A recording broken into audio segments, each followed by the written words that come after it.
Assalamualaikum warahmatullahi wabarakatuh. Perkenalkan, nama saya Ujah Tanjung Kusuma dari kelas 19.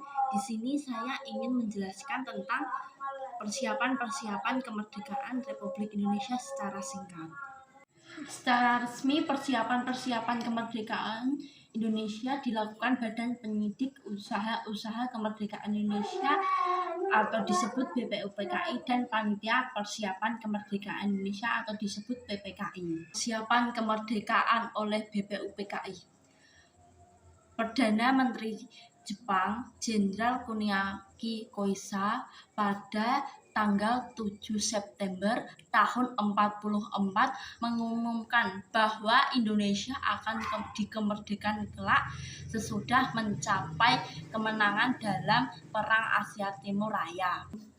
Pada tanggal 1 Maret tahun 45, pemerintah militer di Jepang di Jawa, Umakichi Harada, mengumumkan pembentukan Badan Penyidik Usaha Persiapan Kemerdekaan Indonesia BPUPKI. Dalam bahasa Jepang disebut Duki Ritsu Jumbi Saka.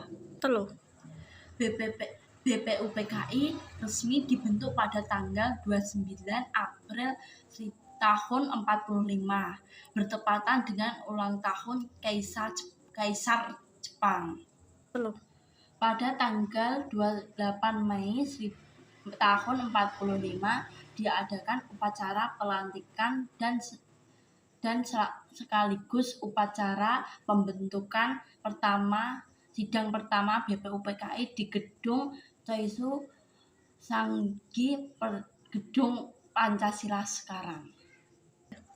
Selama berdirinya BPUPKI mengadakan 2 kali sidang resmi, yaitu sidang resmi pertama. Sidang resmi kedua berlangsung pada tanggal 10 sampai 17 Juli tahun 45. Sidang ini membahas bentuk negara, wilayah negara, kewarganegaraan, rancangan undang-undang dasar ekonomi dan keuangan, pembelaan, pendidikan, dan pengajaran. Persiapan kemerdekaan oleh PPKI. Setelah BPUPKI menyelesaikan tugas-tugasnya, pada tanggal 7 Agustus tahun 45 dibentuk Panitia Persiapan Kemerdekaan Indonesia. Dalam bahasa Jepang disebut Dokoritsu Jumbi Ikai. Dalam ini bertugas mempersiapkan segala sesuatu yang menyangkut masalah ketatanegaraan dalam negara Indonesia baru. Sidang resmi pertama dilaksanakan pada 18 Agustus tahun 45 di Gedung Kesenian Jakarta. Pada sidang ini dihasilkan beberapa keputusan penting yang menyangkut kehidupan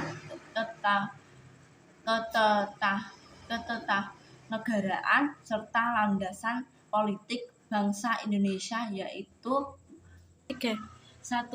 Mengesahkan UUD tahun 45 setelah mendapatkan beberapa perubahan dalam pembentukannya. 2. Memilih presiden dan wakil presiden, yaitu Ir Soekarno dan Muhammad Hatta. Yang ketiga, menetapkan bahwa presiden untuk sementara waktu akan dibantu oleh sebuah komite nasional. Sidang kedua dilakukan pada hari berikutnya, pada tanggal 19 Agustus tahun 45. Sidang hari ini kedua ini menghasilkan keputusan 1. Membentukkan 12 departemen dan sekaligus menunjukkan kepemimpinannya menteri. Yang kedua, menetapkan pembagian wilayah-wilayah negara Republik Indonesia menjadi 8 provinsi dan sekaligus menunjukkan gubernurnya. Yang ketiga, memutuskan agar tentara kebangsaan segera dibentuk. Sidang Ketiga, pada tanggal 20 Agustus tahun 45, PPKI membahas tentang Badan Penolong Korban Perang. Sidang ketiga, PPKI menghasilkan pasal ketentuan. Salah satunya pasalnya yaitu 2 berisi tentang pembentukan Badan Keamanan Rakyat atau disebut dengan BKR. Sidang keempat dilakukan pada tanggal 22 Agustus tahun 45, membahas tentang 1. Komite Nasional, 2. Partai Nasional, yang ketiga Badan Keamanan Rakyat. 3. Pada tanggal tahun 45, Presiden Soekarno dalam pidato menyatakan berdirinya 3 badan anggota baru, yaitu Komite Nasional Indonesia (KNI), Partai Nasional Indonesia (PNI), dan Badan Keamanan Rakyat (BKR). Sekian dari saya. Apabila ada salah pengucapan, saya mohon maaf sebesar-besarnya. Terima kasih. Wassalamualaikum warahmatullahi wabarakatuh.